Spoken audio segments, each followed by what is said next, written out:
میرا نام اسد ہے۔ آج میری شادی ہوئی تھی اور میری بیوی دلہن بن کے میرے کمرے میں میرا انتظار کر رہی تھی۔ میری بیوی بہت ہی معصوم اور خوبصورت تھی۔ میں نے ارادہ کیا تھا کہ میں اپنی بیوی کا بہت زیادہ خیال رکھوں گا۔ میں ایک جوائنٹ فیملی میں رہتا تھا۔ میرے 4 چاچو بھی ہمارے ساتھ ہی رہتے تھے۔ میری امی بھی بہت ہی سخت طبیعت کی مالک تھی۔ میں نے سوچ لیا تھا کہ میں اپنی بیوی کو سب سے بچا کر اور چھپا کر ہی رکھوں گا۔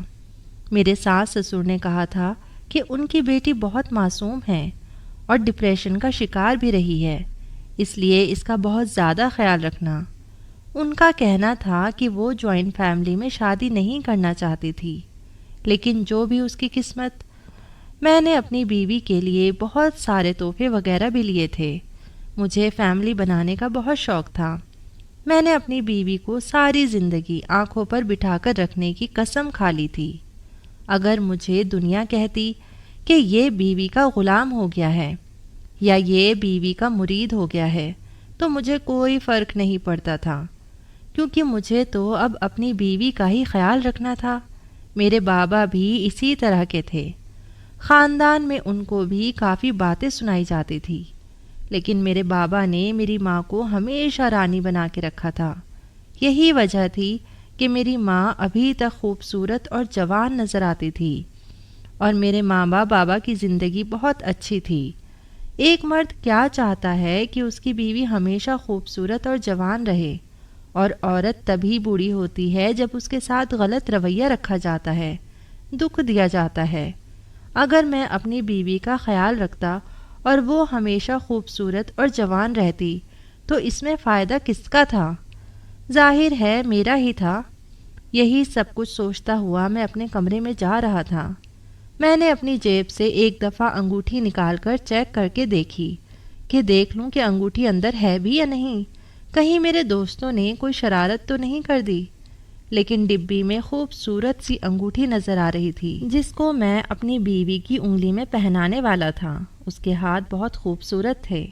جب وہ میرے ساتھ بیٹھی تو میں اس کے ہاتھوں کو ہی دیکھ پایا تھا، اس کی طرف نظر بھی نہیں کر پایا تھا، نہیں تو لوگ مذاق اڑاتے۔ میں بہت زیادہ خوش تھا۔ کمرے میں داخل ہوا تو میری بیوی سامنے بیٹھی تھی، بہت ہی زیادہ خوبصورت اور حسین لگ رہی تھی۔ ایسا لگتا تھا کہ کوئی پری ہے جو میرے کمرے میں آ گئی ہے۔ مجھے وہ دن یاد آنے لگے جب میں اس کمرے میں اکیلا رہتا تھا اور لڑکیوں کو خیال میں سوچتا رہتا تھا کہ میری زندگی میں بھی کوئی لڑکی آئے گی، وہ کیسی ہوگی؟ کیا وہ خوبصورت ہوگی یا مجھے دل سے اچھی لگتی ہوگی، یا میری زبردستی اس کے ساتھ شادی کروا دی جائے گی؟ لیکن میں خوش تھا کہ یہ لڑکی واقعی مجھے بہت اچھی لگتی تھی اور میری ساری زندگی اس کے ساتھ گزرنے والی تھی۔ اس کمرے میں ہمارے بیچ وہ سارے لمحات گزرنے والے تھے جن کے میں نے خواب دیکھے تھے۔ میں نے جا کر اس کا گھونگھٹ اٹھایا تو وہ مجھے بہت زیادہ خوش ہو کر ملی۔ وہ واقعی بہت خوبصورت تھی اور دلہن بن کر تو اور بھی زیادہ حسین لگ رہی تھی۔ وہ بھی مجھے دیکھ کر مسکرائی، اور جب میں نے اس کی تعریف کی تو بدلے میں اس نے کہا کہ آپ بھی بہت اچھے ہیں۔ اس کی مسکراہٹ، اس کی آنکھیں، اس کے باریک باریک ہونٹ، سب کچھ بہت زیادہ خوبصورت تھا۔ میں تو اس کو دیکھتا ہی جا رہا تھا، لیکن اس نے مجھے کہا کہ میں چاہتی ہوں کہ زندگی کی شروعات کرنے سے پہلے ہم دونوں 2 نفل شکرانے کی ادا کر لیں۔ میں نے کہا کہ کیوں نہیں، تمہارے جیسی ہم سفر پا کر تو ضرور شکر ادا کرنا چاہیے، نہیں تو ہمیں نظر لگ جائے گی۔ میں نے کہا کہ پہلے میں پڑھ لیتا ہوں، پھر تم پڑھ لینا۔ میں نے 2 نفل شکرانے کے ادا کیے اور یہ بھی سوچ لیا کہ میں ہمیشہ اپنی بیوی کا خیال رکھوں گا۔ ایسا لگا جیسے میں نے آج خود سے وعدہ کیا تھا کہ میں اس کو کبھی دھوکہ نہیں دوں گا۔ میری بیوی دلہن کے لباس میں بہت زیادہ حسین لگ رہی تھی۔ میں نے کہا کہ تم بھی نفل پڑھ لو اور پھر میرے پاس آ جانا۔ میری بات پر وہ بہت زیادہ گھبرا گئی اور کہنے لگی آج کی رات تو صرف عبادت کرنی چاہیے۔ مجھے اس کی بات سن کر خوشی ہوئی کہ میری بیوی تو بہت نیک ہے۔ اس نے جانماز بچھا کر اس پر 2 نفل شکرانے کے پڑھے اور پھر وہ اسی طرح عبادت میں مصروف ہو گئی۔ میں سامنے بیٹھ کر اسے ہی دیکھ رہا تھا۔ مجھے اس پر بہت پیار آ رہا تھا۔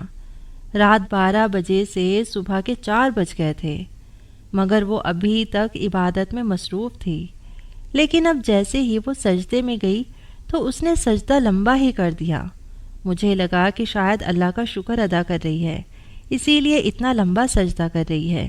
لیکن میں یہ دیکھ کر حیران رہ گیا کہ 10 منٹ گزر گئے تھے اور وہ ابھی تک سجدے میں ہی بیٹھی تھی۔ تھوڑی دیر کے بعد مجھے مجبوراً اس کا نام پکارنا پڑا۔ مجھے پتا تھا کہ اگر نماز ہو گئی تو وہ اپنی نیت تو نہیں توڑے گی، لیکن اٹھ کر ضرور بیٹھ جائے گی، لیکن وہ ہل بھی نہیں پا رہی تھی۔ تھوڑی دیر کے بعد میں اس کے قریب گیا، مجھے ایسا لگا کہ وہ سانس ہی نہیں لے رہی۔ میں نے اسے اٹھا کر سیدھا کیا، مگر وہ بے ہوش ہو چکی تھی۔ میں حیران بھی ہوا اور پریشان بھی کہ اس کو کیا ہو گیا ہے۔ شاید وہ تھکن کے مارے بے ہوش ہو گئی تھی، تبھی تو وہ سجدے سے سر نہیں اٹھا رہی تھی۔ لیکن اچانک سے اس کا جسم ٹھنڈا پڑنے لگا تھا۔ میں نے اسے جگانے کی کوشش کی، اس کے منہ پر پانی کی چھینٹیں بھی ماری، لیکن وہ بالکل بھی حرکت نہیں دے رہی تھی۔ میں بار بار اسے پکارنے لگا۔ میں نے کہا کہ جویریہ تمہیں کیا ہو گیا ہے؟ میں نے اس کو پوری طرح سے جھنجھوڑا، اتنی زور سے کہ اگر وہ بے ہوش ہوتی تو اٹھ جاتی، لیکن مجھے تو ایسا لگتا تھا کہ وہ اس دنیا سے جا چکی ہے۔ میں نے اپنی ماں کو بلایا، ابھی گھر میں کچھ مہمان بھی تھے جو رات کو ہمارے گھر ہی رک گئے تھے۔ انہوں نے صبح اپنے گھر جانا تھا۔ میری آواز پر وہ بھی کمرے میں آ گئے۔ جب میں چیختا چلاتا ہوا باہر آیا تو سب لوگ متوجہ ہوئے اور بغیر میرے یہ کہے کہ کیا ہوا ہے میرے کمرے کی طرف چل پڑے۔ لیکن جس منظر کو دیکھنے کی ان کو امید تھی وہ تو ان کو نہ ملا۔ جب میری بیوی کو چیک کیا گیا تو پتہ چلا کہ وہ اس دنیا سے جا چکی ہے۔ اس نے جیسے ہی سجدے کے لیے سر زمین پر رکھا، اس کی روح پرواز کر گئی تھی۔ میرے لیے یہ بہت بڑا دکھ تھا۔ میں اس کے لیے تیار نہیں تھا۔ مجھے سمجھ نہیں آ رہا تھا کہ کیا ہو رہا ہے۔ سب نے یہ بات کہنا شروع کر دی کہ دلہن تو مر گئی ہے۔ امی نے کہا کہ تم نے کیا کیا اس کے ساتھ؟ تم نے لڑکی کو مار ڈالا؟ میں نے کہا کہ میں نے کچھ نہیں کیا۔ میری چاچی مجھ سے ہمیشہ ہی خفا رہتی تھی کیونکہ میں نے ان کی بیٹی کے ساتھ شادی نہیں کی، اس لیے انہوں نے یہ کہنا شروع کیا کہ میں نے لڑکی کے ساتھ کچھ غلط کیا، تبھی وہ اس دنیا سے چلی گئی ہے۔ میری ماں نے ان سے لڑنا شروع کر دیا اور نہ جانے کس نے میری بیوی کے ماں باپ کو فون کر دیا۔ وہ لوگ آئے اور انہوں نے اپنی بیٹی کا حال دیکھا تو ان کی حالت بھی بہت عجیب تھی۔ وہ اپنی بیٹی کو وہاں سے لے جانا چاہتے تھے۔ ہمیں کچھ سمجھ نہیں آ رہا تھا کہ کیا سے کیا ہوا۔ میرے تو کان بند ہو گئے تھے، مجھے کوئی پکارتا تو مجھے ٹھیک سے آواز بھی نہیں سنائی دے رہی تھی۔ میری جگہ کوئی بھی ہوتا تو شاید اس کا یہی حال ہوتا۔ خیر وہ لوگ میری بیوی کو لے گئے۔ میری بیوی اب اس دنیا میں نہیں تھی۔ میں جس کے ساتھ رہنے کے خواب دیکھ رہا تھا اب وہ اس دنیا سے جا چکی تھی۔ ہم ان لوگوں کو فون کر رہے تھے لیکن وہ کوئی جواب نہیں دے رہے تھے۔ ہم ان کے پیچھے ان کے گھر پہنچے تو وہ دروازہ بھی نہیں کھول رہے تھے، اور جب دروازہ کھلا تو یہی کہا کہ آپ نے ہماری بیٹی کو مار ڈالا ہے۔ اب آپ لوگ یہاں پر کیا لینے آئے ہیں؟ یہ بات اپنی جگہ ٹھیک تھی کہ آپ اپنی پیاری بیٹی کی شادی کریں اور آپ کی ایک ہی بیٹی ہو، اور شادی والے دن ہی وہ اپنے شوہر کے کمرے سے مردہ حالت میں پائی جائے اور اس کے بعد آپ اس کی لاش لے کر اپنے گھر چلے جائیں، تو یہ صدمہ آپ کے لیے بہت ہی زیادہ بڑا ہوگا۔ لیکن میری بیوی کے گھر والے عجیب و غریب طریقے سے پیش آ رہے تھے۔ وہ میری بیوی کی لاش کو مجھ سے چھپا رہے تھے، مجھے اس کے قریب تک جانے نہیں دے رہے تھے۔ ہمیں یہ تک نہیں پتہ کرنے دیا کہ آخر اس کے ساتھ ہوا کیا تھا۔ مجھے تو ایسا لگتا تھا کہ شاید اس کے اندر جان باقی تھی، لیکن وہ لوگ اس کو پہلے ہی وہاں سے لے آئے تھے، اور میری ماں کا کہنا تھا کہ تمہاری بیوی مر چکی ہے، لیکن میں اسے دیکھنا چاہتا تھا۔ آخر وہ میری بیوی تھی، مجھے کیا اتنا بھی حق نہیں تھا کہ میں اس کو آخری دفعہ دیکھ لیتا؟ وہ لوگ تو دروازہ بھی نہیں کھول رہے تھے، دروازے کے اندر ہی کھڑے ہو کر بات کر رہے تھے۔ میری ماں نے ان کو سمجھانے کی کوشش کی اور بالآخر انہوں نے دروازہ کھولا۔ انہوں نے کہا کہ ہمارے گھر میں بھی ابھی تک مہمان ہیں۔ ہمارے گھر مہمان ہماری بیٹی کی شادی کے لیے آئے تھے اور اب اس کی فاتحہ پڑھ کر جائیں گے۔ آپ لوگوں نے کیا کر دیا؟ ہم اپنی بیٹی کو دفن کر لیں، اس کی آخری رسومات ادا کر لیں، اس کے بعد ہم آپ سے دو دو ہاتھ کریں گے کہ آپ لوگوں نے آخر ایسا کیا کیا کہ وہ مر گئی ہے۔ میں نے ان لوگوں کو کہا کہ میں اپنی ماں کی قسم کھا کر کہتا ہوں کہ میں نے کچھ بھی نہیں کیا۔ وہ نماز پڑھ رہی تھی اور سجدے میں جاتے ہی اس کی روح پرواز کر گئی۔ اس بات پر ان دونوں میاں بیوی نے ایک دوسرے کی طرف دیکھا اور وہ خاموش ہو گئے۔ ان کی شکل دیکھ کر ایسا لگتا تھا کہ جیسے وہ کوئی بات چھپا رہے ہیں، لیکن اس کے بعد وہ یہی کہہ رہے تھے کہ یہ سب کچھ آپ لوگوں کی وجہ سے ہوا ہے، آپ لوگوں نے ہی کچھ کیا ہے۔ میں بہت زیادہ پریشان تھا، اپنی بیوی کو دیکھنا چاہتا تھا، مجھے تو سمجھ ہی نہیں آ رہا تھا کہ میرے ساتھ کیا ہو گیا ہے۔ انہوں نے کہا کہ آپ لوگ چاہیں تو یہاں پر بیٹھ سکتے ہیں، لیکن کسی سے کوئی زیادہ بات کرنے کی ضرورت نہیں ہے، اور اگر لوگ آپ سے الٹے سیدھے سوال کریں تو آپ چپ رہیے گا۔ میری اور میری ماں باپ کی حالت بہت ہی عجیب تھی۔ ہمیں ایسا لگتا تھا کہ ہم نے کوئی بہت بڑا گناہ کر دیا ہے اور ہم مجرموں کی طرح ان کے گھر میں بیٹھے تھے۔ تھوڑی دیر کے بعد وہاں جو لوگ آئے ہوئے تھے ایک دوسرے سے عجیب و غریب باتیں کرنے لگے۔ تب ایک بوڑھی عورت میری ماں کے پاس آ کر بیٹھ گئی۔ انہوں نے کہا کہ کچھ بہت ہی زیادہ عجیب ہو رہا ہے، پتہ نہیں کیا ہو رہا ہے۔ وہ عورت شاید اتنی بوڑھی تھی کہ اسے یہ نہیں پتا تھا کہ اسے یہ بات ہم سے کرنی چاہیے بھی تھی یا نہیں، لیکن جب اس نے ہمیں یہ بات بتائی تو ہم حیران رہ گئے۔ اس نے کہا کہ کوئی بھی عورت اس لڑکی کو غسل دینے کے لیے تیار نہیں ہے۔ یہ سن کر ہم لوگ ڈر گئے اور پریشان بھی ہو گئے۔ ماں نے کہا کہ یہ کیا معاملہ ہے، ایسا کیوں ہو رہا ہے؟ جب ہم نے یہ بات میری بیوی کی ماں سے پوچھی تو انہوں نے کہا کہ ایسی کوئی بات نہیں ہے، بس لوگ ڈر رہے ہیں۔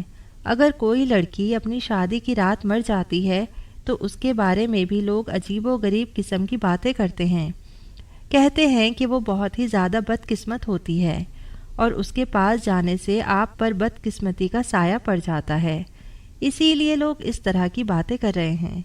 لیکن تھوڑی دیر کے بعد دو عورتوں نے ہمت کی اور وہ غسل دینے کے لیے تیار ہو گئی۔ انہوں نے کہا کہ یہ لڑکی ہماری رشتہ دار ہے، ہم یہ سب نہیں کریں گے تو کون کرے گا؟ یہ جیسی بھی تھی ہماری اپنی تھی۔ ان کی زبان سے یہ جملہ نکلا تو میں حیران رہ گیا۔ انہوں نے ایسا کیوں کہا کہ جیسی بھی تھی؟ کیا میری بیوی میں کوئی خرابی تھی؟ لیکن میری بیوی تو بالکل ٹھیک تھی، کچھ غلط نہیں لگتا تھا۔ وہ لوگ غسل دینے کے لیے کمرے میں چلے گئے۔ تھوڑی دیر کے بعد ان دونوں عورتوں کی چیخنے چلانے کی آواز آئی۔ وہ اتنی بری طرح سے چیخ چلا رہی تھی کہ ہم لوگ حیران ہی رہ گئے۔ ایسا لگتا تھا کہ گھر میں کوئی قیامت آ گئی ہے۔ ان میں سے ایک عورت تو بے ہوش ہی ہو گئی تھی اور دوسری نے یہ کہنا شروع کر دیا کہ تم لوگ بڑے گنہگار ہو، چلو یہاں سے۔ تو باقی عورتوں کو بھی وہ وہاں سے جانے کو کہنے لگی۔ باقی لوگ بھی ڈر گئے تھے اور ان میں سے کافی سارے لوگ چلے گئے تھے۔ ہم گھر کے لوگ ہی رہ گئے تھے۔ میری بیوی کی ماں نے اپنا سر پکڑ لیا اور رونا شروع کر دیا، اور اس کے باپ نے بھی کہا کہ اب تو ہی بتا کہ کیا ہوا ہے۔ میں نے کہا کہ خدا کے لیے بتائیں کہ آخر یہاں پر کیا ہو رہا ہے۔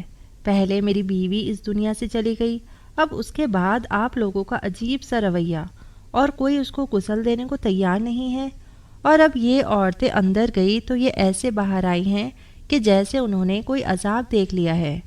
خدا کے لیے مجھے بتاؤ کہ کیا ہوا ہے، نہیں تو یہ احساس گناہ ساری زندگی مجھے تڑپاتا رہے گا، اور میرے لیے تو یہی کافی رہے گا، میں تو اسی میں مر جاؤں گا۔ میرے لیے تو یہ دکھ بھی بہت بڑا ہے کہ میری بیوی میری ہونے سے پہلے اس دنیا سے چلی گئی۔ ابھی تو میں اس کے ساتھ ٹھیک سے بات بھی نہیں کر پایا تھا، کتنے سارے خواب سجا لیے تھے، اور اب وہ خواب کبھی پورے نہیں ہوں گے، وہ کبھی واپس نہیں آئے گی۔ بالآخر میری بیوی کے باپ نے اپنی زبان کھولی اور اس نے ہمیں ایسی بات بتائی کہ ہم لوگ حیران ہی رہ گئے۔ اس نے کہا کہ ہم لوگ بہت زیادہ غریب تھے، ہمارے پاس کچھ بھی نہیں تھا، یہاں تک کہ 2 وقت کی روٹی بھی نہیں ہوتی تھی، لیکن ہماری بیٹی بہت زیادہ خوبصورت اور سمجھدار تھی۔ ایک دن اس پر ایک آدمی عاشق ہو گیا جو بہت زیادہ امیر تھا، لیکن اس کی شادی ہو چکی تھی اور اس کی بیوی مر چکی تھی۔ وہ عمر میں ہماری بیٹی سے بہت بڑا تھا، لیکن بہت زیادہ امیر تھا اور ہماری بیٹی سے بہت محبت بھی کرتا تھا۔ اس نے ہمارے گھر آ کر رشتہ مانگا تو ہم نے انکار کر دیا کہ ہم اپنی بیٹی کی شادی ایسے انسان سے کیوں کرواتے جو ہماری بیٹی سے عمر میں بہت زیادہ بڑا ہے، لیکن اس نے بہت زیادہ منت سماجت کی، پھر بھی ہم نے انکار ہی کر دیا۔ مگر ایک دن ہماری بیٹی نے خود کہا کہ اسے اس آدمی سے شادی کرنی ہے کیونکہ وہ بہت زیادہ امیر ہے اور وہ کب تک زندہ رہے گا، جب اس دنیا سے چلا جائے گا تو اس کی ساری دولت ہماری ہو جائے گی۔ اس نے کہا کہ آپ میری شادی اس کے ساتھ کروا دیں، لیکن نکاح کرنے سے پہلے وہ ہمیں ایک خط لکھ کر دے کہ اس کے مرنے کے بعد اس کی ساری دولت میری ہوگی۔ وہ میری بیٹی کی محبت میں اس قدر پاگل تھا کہ وہ یہ سب کچھ مان گیا، اور اس نے کہا کہ اگر میں اس دنیا سے چلا گیا تو میرا سارا کاروبار اور میرا گھر اور میری سب گاڑیاں اور میری جائیداد میری بیوی کے نام ہو جائے گی۔ میں نے اپنی بیٹی سے کہا، لیکن وہ اس دنیا سے جانے والا تو نہیں ہے، تمہاری زندگی کے کچھ سال تو اس کے ساتھ گزریں گے ہی، تم کیوں اپنی زندگی برباد کرنا چاہتی ہو؟ میری بیٹی نے کہا کہ میں جو کر رہی ہوں بالکل ٹھیک کر رہی ہوں، آپ فکر نہ کریں۔ اس آدمی کا نام عثمان تھا، وہ ہماری بیٹی کے عشق میں پاگل تھا۔ ایسی دیوانگی ہم لوگوں نے کبھی نہیں دیکھی تھی۔ میری بیٹی کہتی کہ کھڑے ہو جاؤ تو وہ کھڑا ہو جاتا، میری بیٹی کہتی کہ بیٹھ جاؤ تو وہ بیٹھ جاتا، میری بیٹی کے تمام ناز و نخرے اٹھاتا تھا، دولت کو پانی کی طرح بہاتا تھا، جس چیز پر میری بیٹی ہاتھ رکھتی اسی وقت وہ لے کر دے دیتا تھا۔ ایسا نہیں تھا کہ میری بیٹی سے زیادہ خوبصورت عورت اس کو نہیں مل سکتی تھی، لیکن شاید اسے میری بیٹی سے سچی محبت ہو گئی تھی۔ اس کی محبت بولتی تھی، وہ ہر بات میں میری بیٹی کا بہت زیادہ خیال رکھتا تھا، اسے بہت زیادہ خوش رکھتا تھا۔ ایک دن ہماری بیٹی اس سے ناراض ہو کر ہمارے گھر واپس آ گئی، تب اس نے ایک دن میں ہماری بیٹی کے نام دنیا بھر کے تحفے اور پھول بھیج دیے تھے۔ ہم نے بھی اسے اپنا داماد قبول کر لیا تھا۔ ہم تو اس کی لمبی عمر کی دعا کرتے تھے، کیونکہ ہماری بیٹی کو اس سے زیادہ محبت کرنے والا انسان نہیں ملنے والا تھا۔ ہم مانتے ہیں کہ جب ہم نے اپنی بیٹی کا رشتہ کیا تھا تو یہی سوچ کر کیا تھا کہ یہ مر جائے گا تو اس کی جائیداد ہماری بیٹی کو مل جائے گی، لیکن اب ہم نے یہ بات اپنے دل سے نکال دی تھی، کیونکہ وہ بہت ہی اچھا انسان تھا۔ وہ ہمارا بھی بہت زیادہ خیال رکھتا تھا، ہمارے گھر کے سارے خرچے وہی اٹھایا کرتا تھا، لاکھوں کے تحفے دیا کرتا تھا، اور میرا کوئی بیٹا بھی نہیں تھا، میں نے تو اسے ہی اپنا بیٹا مانا تھا۔ آہستہ آہستہ ہمیں یہ پتہ لگنے لگا کہ وہ بہت زیادہ بیمار رہنے لگا ہے۔ اپنی بیماری میں بھی اسے ہماری بیٹی کا ہی خیال رہتا تھا، وہ اس کے کاموں میں کوئی کوتاہی نہیں کرتا تھا، وہ اسے وقت پر ہمارے گھر لاتا تھا اور لے جاتا تھا، اسے شاپنگ بھی کرواتا تھا، ہوٹل سے کھانا وغیرہ بھی کھلایا کرتا تھا، جو بھی کہتی تھی وہ مان لیتا تھا۔ لیکن ہم اس بات پر حیران تھے کہ میری بیٹی کو اس کی کوئی پرواہ نہیں تھی، وہ ذرا بھی پریشان نہیں تھی، یہاں تک کہ اس کی طبیعت بہت زیادہ خراب رہنے لگی۔ ایک دن تو میں خود اسے ڈاکٹر کے پاس لے گئی۔ ڈاکٹر نے کہا کہ آپ کے داماد کے جسم کی اندرونی چیزیں جو کہ بہت ضروری ہوتی ہیں، جیسے کہ دل، گردے، وہ خراب ہو رہے ہیں۔ سمجھ نہیں آ رہا کہ یہ کیوں خراب ہو رہے ہیں، لیکن وہ بہت تیزی سے خراب ہوتے جا رہے ہیں، اور اس طرح تو یہ اس دنیا سے چلے جائیں گے۔ اس کے پاس بہت پیسے تھے، ہم نے کہا کہ بیٹا علاج کرواؤ، لیکن جس کے پاس جاتے وہ یہی کہتا کہ بہت دیر ہو چکی ہے، اب ان کے پاس زیادہ وقت نہیں ہے۔ پھر بھی وہ میری بیٹی کا ہی دیوانہ بنا ہوا تھا، لیکن میری بیٹی کو دیکھ کر ایسا نہیں لگتا تھا کہ وہ ذرا بھی پریشان ہے۔ ہم نے اسے کہا کہ تم نماز پڑھو اور اپنے شوہر کے لیے دعا کرو، ہم تمہارے شوہر کے لیے آج مسجد میں اسپیشل دعا کروائیں گے۔ تو وہ اچانک سے پھٹ پڑی، اس نے کہا کہ میں اس کو مارنے کی تیاری میں ہوں اور آپ اس کی صحت کے لیے دعائیں مانگ رہے ہیں۔ یہ سن کر ہم حیران رہ گئے۔ اس نے کہا کہ میں اپنے شوہر کو سلو پوائزن دے رہی ہوں تاکہ وہ بیمار ہو کر دنیا سے چلا جائے، تب ساری دولت میری ہو جائے گی۔ ہم لوگ حیران رہ گئے۔ میں نے کہا کہ وہ تم سے اتنی محبت کرتا ہے؟ میری بیٹی نے کہا لیکن وہ ایک بوڑھا آدمی ہے، میں اس کے ساتھ اپنی ساری زندگی تو نہیں گزار سکتی نا۔ میں نے پتہ نہیں یہ 1 سال کس طرح گزارا ہے۔ آپ لوگ چاہتے ہیں کہ میں اپنی ساری زندگی ایک بوڑھے آدمی کے ساتھ گزار دوں؟ ہم اپنی بیٹی کو یہ سمجھانے کی کوشش کر رہے تھے کہ وہ جیسا بھی ہے لیکن تم سے محبت بہت زیادہ کرتا ہے، اور وہ تو اس مقام تک پہنچ گئی تھی کہ جہاں پر وہ ہماری کوئی بھی بات سمجھنے کو تیار نہیں تھی، اور بدقسمتی سے عثمان نے ہماری ساری باتیں سن لی تھی۔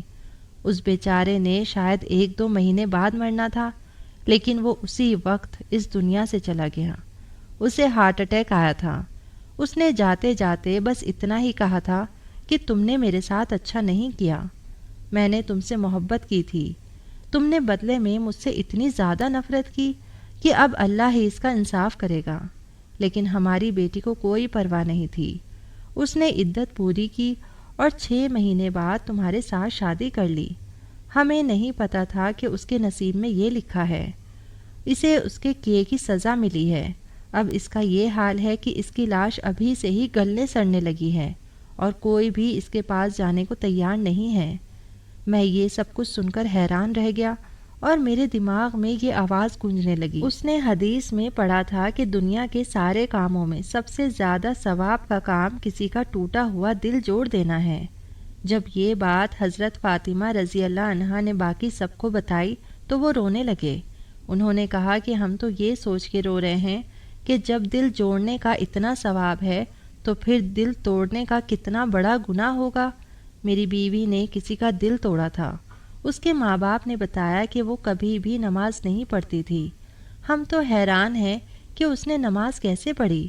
شاید اس نے توبہ کر لی ہوگی، سوچا ہوگا کہ وہ تمہارے ساتھ اپنی باقی کی زندگی گزارنا چاہتی ہے، اس لیے وہ نماز پڑھنے لگی۔ لیکن اللہ نے اسے اسی وقت اپنے پاس بلا لیا، کیونکہ اس نے بہت بڑا گناہ کیا ہوا تھا۔ یہ سب جاننے کے بعد بھی میری یہی خواہش تھی کہ میں اپنی بیوی کو آخری دفعہ دیکھنا چاہتا ہوں۔ میں اسے دیکھنے کے لیے بڑھا تو میں نے خود پر افسوس کیا کہ میں نے یہ فیصلہ کیوں کیا۔ مجھے اسے نہیں دیکھنا چاہیے تھا، کیونکہ اس کی وہ صورت میری آنکھوں میں بس گئی تھی۔ اس کا انصاف تو جیسے اسی دنیا میں ہو گیا تھا۔ وہ تو سب کے لیے عبرت کا نشان بن چکی تھی۔ اس کے ماں باپ بہت دکھی تھے۔ ان کا کہنا تھا کہ وہ انسان بے حد اچھا انسان تھا۔ ہم نے اسے سچے دل سے قبول کر لیا تھا، لیکن ہماری بیٹی نے اس کے ساتھ اچھا سلوک نہیں کیا۔ کبھی کبھی سوچتا ہوں کہ میری بیوی بھی اپنی جگہ پر ٹھیک تھی، اس کا بھی کوئی مقصد تھا۔ وہ کیوں اپنی زندگی کو ایک ایسے انسان کے ساتھ گزارتی جس کو وہ پسند ہی نہیں کرتی؟ لیکن اسے اس انسان کی جان نہیں لینی چاہیے تھی۔ میں نے اسے اپنی بیوی مانا تھا، اسے اپنے نکاح میں قبول کیا تھا، لیکن اس کی برائی کے بارے میں پتہ نہیں تھا۔ شاید وہ بھی سب کچھ بھول بھال کے ایک اچھی انسان بننا چاہتی تھی، لیکن جو گناہ وہ کر بیٹھی تھی اسے اس کی سزا اسی دنیا میں مل گئی تھی۔